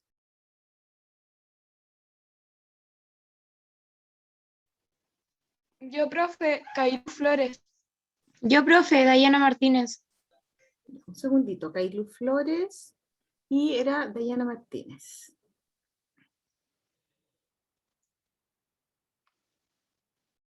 Ya, listo. ¿Nadie más? Ya, estamos. Profesora, ¿Sí? Dígame. quería consultar si yo estoy en la asistencia porque en la otra clase también estaba, pero me había tomado como que no estaba presente en la clase. Usted dice si está en el listado en el listado oficial. No, en el que participé en la clase anterior, o sea, la que había Sí, en esta eso. pausa. Mire, lo que pasa es lo siguiente, para no ocupar demasiado tiempo en la asistencia, yo saco la foto a los iconos que aparecen en pantalla y con eso voy al sistema y pongo manualmente la asistencia. Como hay personas que a veces no me aparecen ahí por la razón que sea, se sumaron 5 minutos después, no lo sé, entonces esas personas me aparecen ausentes cuando yo actualizo la asistencia. Y esas son las personas a las que yo le pregunto después, en la clase siguiente, si estaban o no estaban, porque en el caso suyo, como usted sí estaba, entonces yo la borro. ¿Y qué tengo que hacer hoy día después de la clase? Tengo que actualizar la asistencia de la clase anterior en función de estas correcciones que hicimos. ¿Ya? Ah, ya. Pero no significa que usted no esté. Significa que en mi fotografía anterior su nombre no me aparecía. Y entonces tengo que actualizarlo. ¿Ya? Ya. Eso, Gracias. entonces, siempre a la clase posterior vamos a revisar la asistencia de la clase pasada. Nos va a tomar menos tiempo que tomar la asistencia uno a uno. Y así ustedes me pueden hacer las enmiendas correspondientes. Por ejemplo, en el caso de la clase de hoy día, Giovanni acaba de decir que entró un poquito más tarde, entonces yo lo considero asistido. ¿Ya? Eso nomás. Ya. Vamos a compartir entonces las indicaciones. Para alegría de Joaquín y del resto, ya subí el material al aula virtual. Si es que se metieron en este rato, ahí está. ¿Ya? Y Joaquín es el que nos ayuda a tener todo ordenadito, entonces es importante que él tenga esa información. Entonces, voy a quedarme con la misma presentación anterior porque ahí tengo escritas las indicaciones. Tenemos nuestra actividad sincrónica a partir de ahora. El tema son los métodos de investigación en psicología, tema relevante, porque esto es lo que nosotros hacemos y que está dentro de nuestro paradigma científico. Esto es lo aceptable en psicología. El trabajo es grupal y las instrucciones son las siguientes. Basándose en el texto de Morris y Maisto, página 30 a 37, u otro texto similar de psicología que está en el aula virtual, entre los que cuento Papalia Bachillerato, Davidoff, y el primer texto de Morris también. Cualquiera de esos nos sirve. Entonces, basándose en esos, van a investigar los métodos que emplea nuestra disciplina al realizar sus investigaciones. Van a extraer las ideas centrales, en qué consiste cada uno, ventajas, desventajas, objetivo que cada uno persigue, diferencias entre ellos, etc. O sea, un panorama completo. Y con eso van a hacer un organizador gráfico para resumir todos esos aspectos centrales. En uno de los textos hay una tabla resumen. Yo espero que ustedes no me vayan a hacer el copy-paste de la tabla resumen y me la van a poner como producto. No, eso sería vicioso, ¿ya? La tabla resumen que aparece en uno de los textos es claramente un producto que ya está elaborado. Por lo tanto, se debe enriquecer, ¿ya? Incluyendo lo que aquí aparece, ideas centrales, ventajas, desventajas, el objetivo de cada una, las diferencias entre una y otra. Ese organizador gráfico de resumen de todos los aspectos centrales, donde estamos comparando los distintos métodos, porque son varios, ustedes lo suben al aula virtual en el espacio que acabo de asignar, y puede ser un esquema, un mapa conceptual, en la modalidad que ustedes elijan. Si lo quieren hacer a mano alzada, lo hacen a mano alzada y le sacan la foto. Si lo logran hacer a través de del computador, lo hacen en el computador. Y eso se sube para revisión y posterior presentación al curso, la próxima clase. Es decir, tal como lo hicimos hoy día, que partimos la clase revisando el producto del trabajo anterior, la clase siguiente vamos a iniciar mostrando el producto de lo que ustedes indagaron, métodos de investigación en psicología. ¿Se entiende lo que hay que hacer? Sí, profe. ¿Sí? Ya, estas mismas indicaciones están en el aula virtual. ¿Ya? Entonces, ¿cuál es la idea? El día de mañana, cuando ustedes hagan una investigación o revisen una investigación, ustedes tienen que tener clarito si el método que se usó fue el adecuado y por qué. Porque los distintos métodos responden a distintas características, a distintos objetivos de investigación, y por lo tanto, es mi responsabilidad no usar el método equivocado. Si yo uso el método equivocado, no voy a llegar a lo que busco. Entonces, para eso tenemos distintos métodos, cada uno con sus bondades, cada uno con sus debilidades y cada uno con sus particularidades, y eso es lo que vamos a aprender. ¿Ya? Se va a dar como materia pasada, por lo tanto, podría eventualmente aparecer como pregunta en el certamen 1 también. Me salgo de aquí, dado que las indicaciones están entendibles y están en el aula virtual. Se muestra en clases o se sube al Blackboard, las dos cosas. Se sube al espacio del Blackboard y de ahí del espacio del Blackboard yo los voy a rescatar y tal como mostré dos hoy día, la próxima semana voy a mostrar otros. ¿Ya?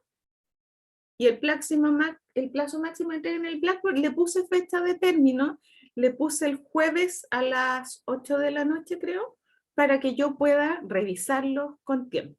¿Ya?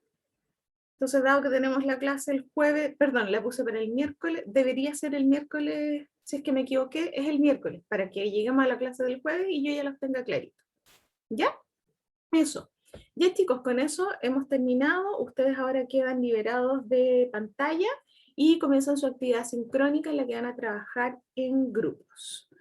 Y la próxima vez que nos vemos es la próxima sesión, donde recuerden, van a tener el práctico 1 evaluado, por lo tanto deben tener listo cuáles son sus grupos de trabajo. El trabajo ese día tiene que ver con el tema que vamos a tratar ese día, en la clase, ¿ya? Por lo tanto, a no urgirse, no es que ustedes tengan que traer los contenidos sabidos. Lo que yo voy a trabajar con ustedes en la clase va a servir para trabajar el práctico. Yo voy a traer un caso y lo voy a presentar ese día. Ya, nos retiramos entonces, pausamos esta grabación, que tengan excelente fin de semana y semana que se inicia luego, los que buenamente puedan descansar, descansen, y espero sí que para la próxima clase tengamos un poco más de participación, porque o están durmiendo, lo que sería terrible, el peor atentado contra mi persona es que alguien se me quede dormido en una clase, o que no le están tomando todo el peso a esta asignatura, ¿ya? Así que muéstrense finalmente para despedirnos, como es el acuerdo. Activen sus La cámaras. clase igual estuvo media densa, entonces yo creo que por eso Ya, nadie es que habló. se entiende, y qué bueno que usted me lo diga, porque sí, pues tal como lo dije yo al comienzo, estudiar psicología no es buscar una revista cara y hagamos un test de personalidad, no. Nosotros estudiamos aquí científicamente esto, y eso significa que nos contactamos con temas súper profundos muchas veces, y entre eso está la filosofía. Puede gustarle, no gustarle, para mí es una pasión, pero requiere un nivel de comprensión un poquito abstracta, y ustedes con el tiempo van a ir madurando y van a ir profundizando su capacidad de conocer, porque eso es crucial para nuestra disciplina. No tocamos temas superficiales, ¿ya? Así es que si sintió Catalina eso, es porque es producto de la exigencia de la disciplina, ni más ni menos. Y ese es el estándar que vamos a mantener. Hay cosas que van a ser súper fáciles, pero hay otras cosas que hay que meterle un poquito más de cabeza, y ese va a ser un proceso de 5 años bien apasionante. Ya, chicos, a los que tengo a la vista, adiós, y a los que tengo solo los nombres disponibles, espero que después nos podamos ver las caras. Ya, cuídense. Chao, profe. Chao, profe. Chao, profe. Chao, chao, chao, chao, Chao, chao. profe. Chao, chao. Profe. Chau, chau.